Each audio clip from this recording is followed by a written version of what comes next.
So, dear friends, this is a great moment for us who is involved in the work. This official opening of the Paideia Folkhögskola. And there is some people who want to address you. And first, I would like to invite Joachim Bergström, Special Envoy to Combat Anti-Semitism and Islamophobia at the Ministry of Foreign Affairs in Stockholm, where he works with interreligious dialogue, religious diplomacy, and Sweden's multilateral public memory of war crimes during the World War II. Engagement in this field, sorry, I skipped a line there. He holds a PhD in history from the University of Tokyo with a dissertation of transnational public memory of the war crimes during the World War II. Very clean. So after joining the Ministry of Foreign Affairs, he has been posted in Tokyo, Riyadh, and Washington, D.C., and you are warmly welcome always.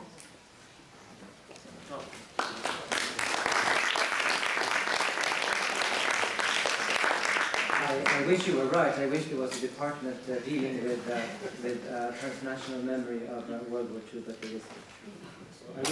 I wish your skipping a line had a bigger meaning. But nevertheless, I'm delighted to be here and to represent the Swedish Ministry for Foreign Affairs today. The Ministry for Foreign Affairs has been partner and sponsor of today's conference. And I stand here today for the Foreign Minister, Margot Wallström, who wanted to be here, but who is traveling in Colombia for the signing of the peace treaty with the FARC, but who has been personally quite engaged and supportive in the process and our long-term engagement. We recognize the importance of institutions like Paideia for the pluralistic and democratic society that Sweden is, and the government of Sweden is determined to protect. Jewish life is indeed part of Swedish life, and Jewish culture is an important thread in the European social and cultural fabric. Paideia Folkhögskola embodies a lot of the most important values needed to foster a global culture of peace, plurality, dialogue, respect, dignity, and common universal values. Through education and activities with academia, communities, interfaith and intercultural dialogue, journalism, the art, to name a few, Paideia links actors around Europe, builds bridges and creates new highways of communication between cultures and creeds. A strong civil society is one of the most important aspects of a functioning pluralistic democracy. And I think we all value strongly the work of institutions like Paideia. Because when we look around in today, the current wars, the continued terrorist attacks against cities in Africa, the Middle East, Europe, the Americas, the ongoing refugee crisis, all these things underline all too clearly that we need to address the common root causes such as intolerance, hatred, violence, and armed conflict. We're witnessing an increase of intolerance and hatred around Europe and the world on the internet, in the streets, shops, and religious institutions. This hatred is most commonly directed against minority groups, and there are many of them. But the Jews are one of these minority groups, and the threats against minorities, such as the Jews, I think are a threat to the values and the democracy that Europe has fought so hard to build. Through international cooperation, education, legal measures, security, etc., we must devote a lot of energy to long-term solutions, confidence building, conflict resolution, and the cultural dialogue with respect for all human rights. But it is also clear that no country or no group of countries can resolve these problems on their own. And so an active civil society is one of the most, or if not the most important factor in these endeavors. And education and dialogue are undeniably the most important cornerstone of a peaceful and tolerant society. So with this, I want to wish Paideia and you many, many, many productive years to come. And I personally want to work closely with you, and I want to learn from you, and I want us to build a better world. Thank you.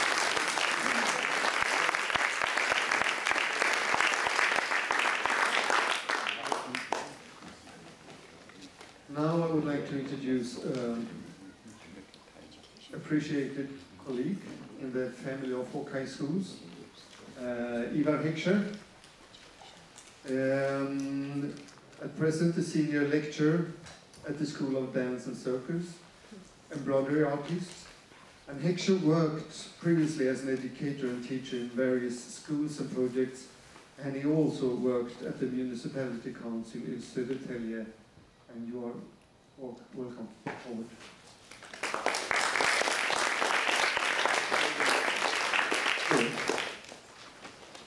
I am Ivar Heckscher, and if I understood rightly what I was taught as a child by my father, a Heckscher is someone who checks out that everything is kosher, including, of course, the initiatives for Folkhögskola. And I am extremely glad to be here. It was an honor. In a time like ours, where massive migration movements in the world happens, it is of course totally and completely appropriate that a culture with so fundamental experiences of migration as the Hebrew culture also takes place on the arena of public education. So, it is with no little, no less, and more even egotistic satisfaction that today I take part in this celebration containing the inauguration also of the Folkhögskola out of an initiative inspired by Hebrew cultural traditions. Traditions with which I am not very familiar, I have to admit. But as far as I know them mostly from the enthusiastic and repeated reading of the novel of Gog and Magog and the Tales of the Hasidim by Martin Buber, who for sure is a public educator of top quality. However, there are also more reasons for me to be satisfied. I have been teaching children, adults, adolescents since the late 1960s. And I have noticed that there are more and more individuals coming to our common world who lack compatibility to the traditional academic methods of teaching and learning, who, if they cannot find other ways of learning, etc., easily get marginalized and establish themselves kind of outside our society, often in a very proletarian mind and without a live connection to the history in which they live, which is a very dangerous thing to be disconnected from. The Folkhögskola, as a general concept, as a pedagogic impulse, originates from two sources, both sprung up in the 19th century in Scandinavia. One strictly pedagogic, from Denmark, where the pedagogically active clerk Fredrik Severin Grundtvig experienced what took place in schools and universities as black pedagogic, oppression of the younger, and therefore wanted to find more open, equal, and art-related forms of teaching. The second root of Folkhögskola grew in Skåne, in the south of Sweden, and had a more political and equality-based motives. The well-established farmers and landowners in the south who sent their sons to universities to make them eligible to political parliaments, local, regional or national, got back sons from the university who had become well enough verbal and literate to take part in the political life, but who completely have lost their capacity to deal with the practicalities of farming and land care, which they were supposed to inherit. The fundamental common quality in both Danish and Swedish folkhögskoletraditioner is equality. On equal terms, course leaders and students together search faculties and knowledge. It is not an adult who knows best to tell the learners what they should know. No, in the Folkhögskola, teachers and students together search for what they need. When I first started to work in this area, it actually was a condition from the government that the way of teaching in a Folkhögskola had to be alternative to the methods of teaching in the state schools and universities. This was taken away in the mid-1950s, but it was originally there. And it is, of course, a very important thing that the Folkhögskola has a freedom to teach on the conditions which are here and now, and not after regulations from authorities. What strikes me in the relations between teaches and who learns in Buber's images from the lives of the early Hasidim is that the spirituality described is for real. It's not about dogma or necessities, learnings. It is real spirituality without unnecessary pretentious babble. I wish for this new, not yet branch, rather twig on the Swedish folkhögskola tree, real, spiritual, unpretentious and artistic life, where young and old from all directions, geographical, ethnic, religious or political, together in an equal atmosphere, develop faculties and knowledge to the benefit of themselves and the society of one world. Thank you.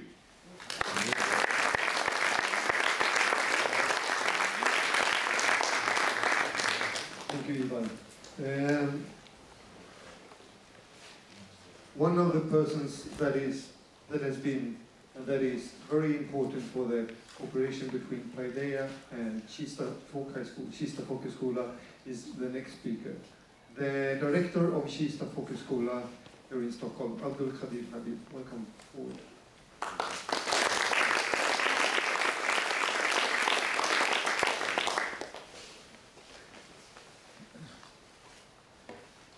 Assalamu alaikum. Hi. Actually, I'm very happy to be here, and I have been also this building before, together with Noah, and today, just to be among also the people, not only the building, among a group of people who dedicate their time to study, to develop themselves for sustainable meeting. I just learned that Nakhtiar, was it you're discussing that word? About that, almost. So I think it's fantastic, and I just remember Omar, the second Khalifa, who said that if it was not for being among people who pick the nice word, the beautiful sentence, as other people pick the nice food, the nice dates, I would not like to live. So actually, it is some kind of enjoying that many people miss you. So I just congratulate you for taking this time, and also by their leaving this space. For me, for many years ago, so when I was a refugee, we were forced to leave Eritrea, go through the border of Sudan. And it happened for me to come from the beautiful city, Asmara and Massawa, with very nice weather, to be in the desert with 40, 50 degrees warm Celsius. And then not only that, there was a lack of everything almost, but we had three things. We had the Red Sea. It's really, there's no cost, just we went there, me and my friends. And after the Red Sea, so we had a library to go to the city. And besides the library, we also discovered something new. It was a taste of paradise. We discovered if you go to one special new hotel, you will find milkshake. So this was, for me, it was in that way, don't compare it in Sweden now. It was a taste of the paradise. I'm not making reclam for it, but just remember to join this. Folk building, as Ivar said, very nice. He described it. I don't need to say more about it, but a part of folk building in the Folkhögskola is to build people. Folk building, to build folk. And of course, I started myself in Folkhögskola in Värmland. And then after that, I had a dream that to start like it, because the Muslim community in Sweden and in Europe, almost from the beginning, when I came here 26 years ago, we were facing a lot of challenges. Just to move from area to area is a challenge. For me, was the third time moving somewhere. But at the same time, maybe I got something which I could share with other Muslims. One part of it was from my childhood. Our family happened to live in Orthodox Christian village. So the one who supplied me with milk, the child was Tabutul, a religious Orthodox Christian woman. So I get it with almost with the milk from the childhood. So to trust people to take the step, this was one of the key things to go look. And for the Muslim people, to invent the wheel again will not help. Then you have to invent it 1,000 times.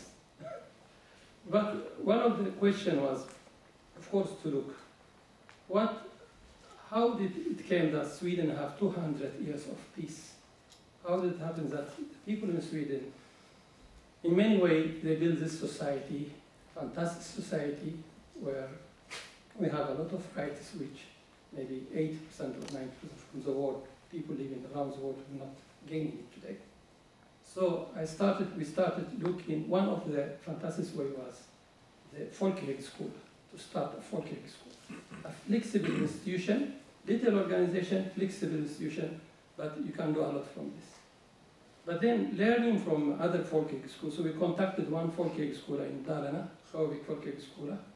It was owned by the Baptist, and they were happy to be our mentor. So we started 2007 Kista Folkhögskola. 2010 we get the school. We have today 500 students in Kista. 80% or 85 maybe, Muslim, I don't know. From different countries we have challenge within the groups, but also to meet. So we have, for us, being Folkhögskola with Muslim background was also to be a bridge between the Muslims themselves, because we have certain role to do for developing the Muslim, but also open for everyone. Also meeting between different religious groups, also meeting with the secular society, meeting with the secular questions, challenges. So this was one. And then as a part of this, so I contacted me and Sonia at that time. We contacted Paideia to learn again. Because this is the best thing, just if you trust people, go and knock the door and ask, how do you do this? And we were very, very happy to be welcomed in that way. So very warm, with fantastic people, they have a confidence, they have a friendship, everything. And from that, we stuck in that relation. So now we are also celebrating maybe 5 years of meeting. And I really, really, really hope that we will go together with other groups, contribute to make our society of Sweden more beautiful, more sustainable, more better. Of course, I'm looking forward for working more also with Paideia Folkhögskola, with Lena as powerful chairman, ordförande, with Noah as a rector for this. I'm looking also we together to make a renaissance in the Swedish folk high school, and I hope we can contribute in many ways. Thank you.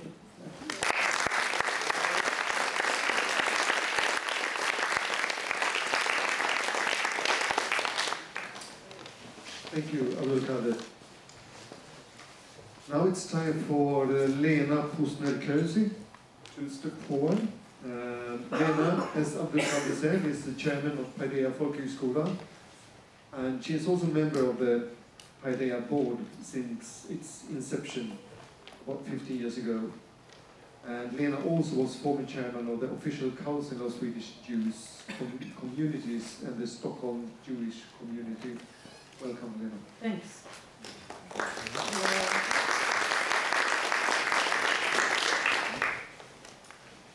Dear representative of the Swedish government, Mr. Ambassadors, distinguished guests, and dear friends.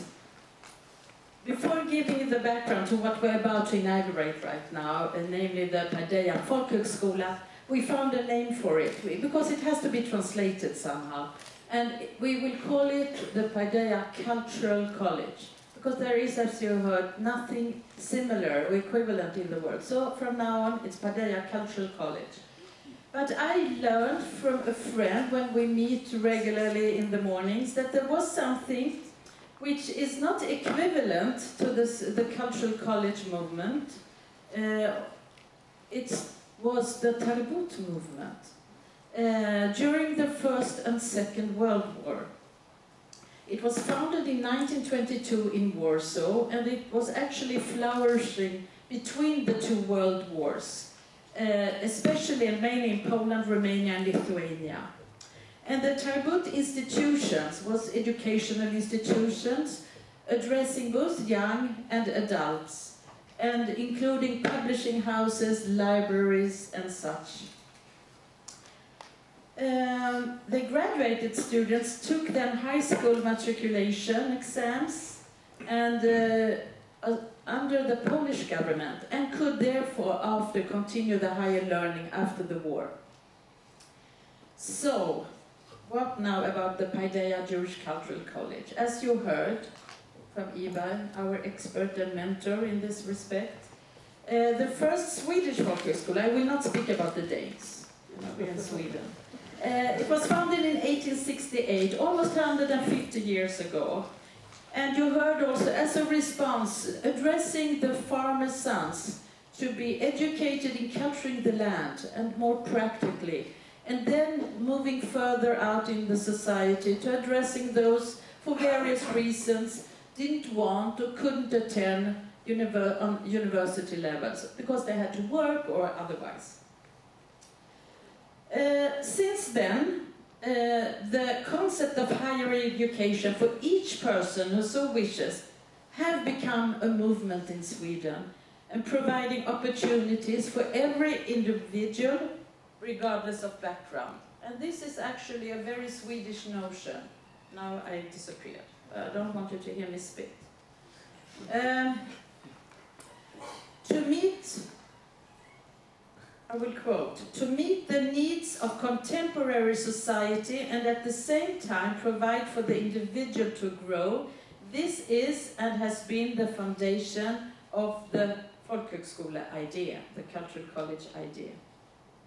So in November last year, Paideia Cultural College was granted money for 3 years in order to, after these years, hopefully become a permanent institution. This college has a Jewish profile focusing on minorities and citizenship. And we continue on the path, as has Paideia, before us and parallel to us to inspire and strengthen Jewish knowledge in a pluralistic manner in order to develop Jewish life and culture in Sweden. But for me, who is on Paideia as well, the most exciting part of this cultural college is, in fact, that it exists thanks to Kista and the cultural college with a Muslim profile, as you just heard. And the ideas and the visions of its director, principal, headmaster, you have many titles in this respect, Abdul Kader Habib, who made us move forward. So thank you. The cooperation between the Jewish and the Muslim cultural colleges are important, not only to us who are involved, but politically.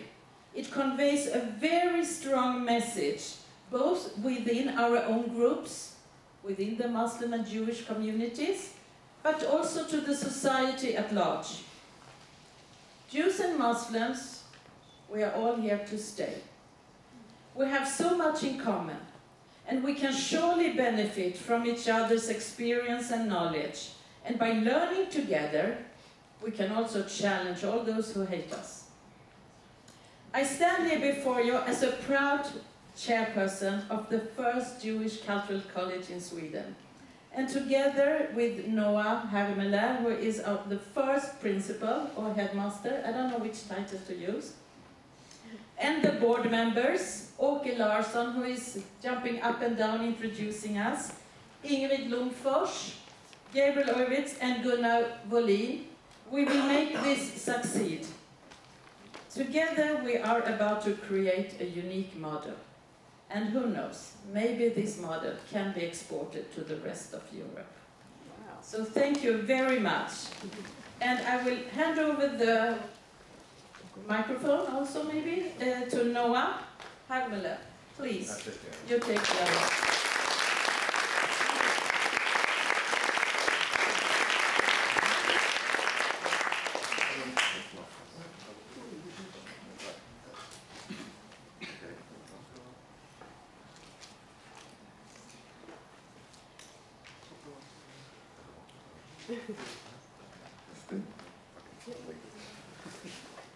Okay. 16 years ago, I sat in the wooden benches in the great synagogue of Stockholm when Paideia was inaugurated.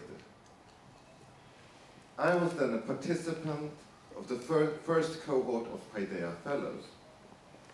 We had just embarked on a dream project, a dream conceived by Barbara Spector, made possible by leaders of the Jewish community, Jan Isel, Zichrono Livracha, Lena Påsen-Kureshi, and Gabriel Urwitz. And initially financed by, or through, the Foreign Ministry of Sweden. The dream was to empower young adults in Europe to reconnect to the Jewish sources and to recreate Jewish life and culture in their own societies. 16 years later. Today we can see testimonies of Paideia all around Europe as well as here in Stockholm. In synagogues, schools, museums, community centers, NGOs and universities. And this is the latest testimony. My testimony. Through my work at Paideia, building on the experience of the Council of Jewish Communities in Sweden, in cooperation with the Muslim Educational Institute, Kista Folkhögskola, supported by seed money from the Heckscher Family Foundation, I have now been given the opportunity to form and formulate the idea of a new Jewish Educational Institute, Paideia Folkhögskola. The vision for Paideia Folkhögskola is to build a platform for pluralistic and engaging adult Jewish education in Sweden. to create an open space for all interested in the wider society to meet and interact with Jewish culture, and to develop relationships and a common language with other minorities in Sweden, most notably the Muslim minority. I feel truly blessed to live in these days, however challenging, equally exciting, to be part of a movement that wants to turn knowledge into an open source of inspiration and study into a cohesive force of society. I'd like to open the work of Paideia Folkhögskola with the words one says, doing something for the first time. Shehechianu, Vekiemanu, Vehigianu, Lazman Hazeh, who has given us life and sustained us and enabled us to reach this occasion.